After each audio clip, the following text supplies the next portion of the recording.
சிற்றம்பலம். மணிவாசக பெருமான் அருளி செய்த திருவாசகம் திருவம்பாவை பாடல் 14. காதார் குழை பாட பைம்பூணல் கனலாட கோதை குழலாட பண்டினம் குடம் ஆட சீத புனலாடி சிற்றம்பலம் பாடி வேத பொருள் பாடி அப்பொருளாமா பாடி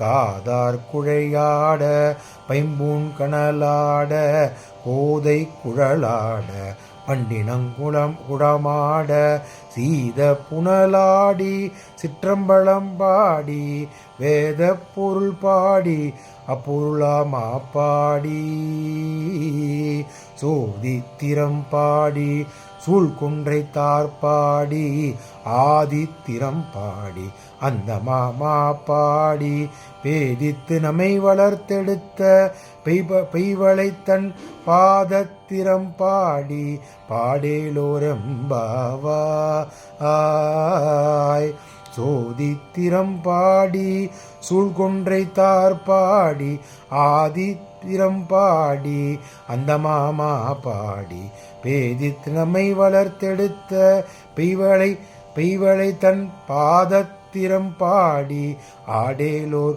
எம்பாவாய் தன் பாதத்திரம் பாடி ஆடேலோர் எம்பாவாய். திருச்சிற்றம்பலம். திருச்சிற்றம்பலம். இந்த 14ஆம் பாடலோட விளக்கத்தை பார்த்து விடலாம். இந்த 14ஆம் பாடலில் ஆண்களும் அந்த குளத்தில் நீராடுகிறார்களோ அவர்களை பற்றி, அவர்கள் அணிந்திருக்கும் அணிகலன்களை பற்றியும் சிவபெருமானை நினைத்து பாடுவார்கள் என்பதை இந்த மாணிக்கவாசகர் கூறியுள்ளார்.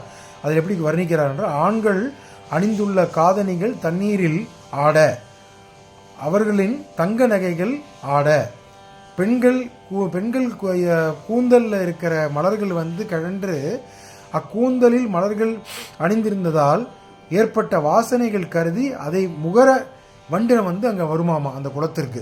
அதில் வண்டும் நீராடும் சொல்கிறாரு. அவ்வாறு நீராடும்போது எல்லாரும், ஆண்களும் சரி பெண்களும் சரி வண்டினும் சரி காகைகளும் சரி எல்லாரும் நீராடும்போது சிற்றம்பலத்தில் நடமாடும் சிவபெருமானின் புகழினை பாடி நீராடுங்கள். வேதத்தின் பொருளாகவும் வேதமாக இருக்கும் சிவபெருமானை வணங்கி நீராடுங்கள், அவருடைய பெயரை சொல்லி நீராடுங்கள் அப்படின்னு சொல்கிறாரு. சோதி வடிவமாக இருக்கும் திருவண்ணாமலையே காட்சி தரும் அந்த சிவபெருமான் சிவபெருமானை பெருமைகளை சொல்லி நீராடுங்கள். அவரது மார்பினில் தழுவும் கொன்றை மலர்களை பற்றி பேசுங்கள். எம்பெருமானோட மார்பில் மலர்கள் இருக்கும் அல்லவா, அதை பற்றி கொன்றை மலரை பற்றி உலகமெங்கும் பேசுங்கள், அவருடைய புகழை பேசுங்கள், முதலும் உடவும் இல்லாத இறைவனை புகழை பாடுங்கள் அப்படின்னு சொல்கிறாரு. பந்தபாசங்களில் இருந்து நம்மை பிரிக்கும் வளையல்களையும் அணிந்த தாயுமானவனாக வழங்கும் அந்த சிவனை பாத மலர்களை பற்றி பாடுங்கள்னு சொல்லி இந்த பாடலை மெரிக்கிறார் மணிவாசக பெருமான். திருச்சிற்றம்பலம்.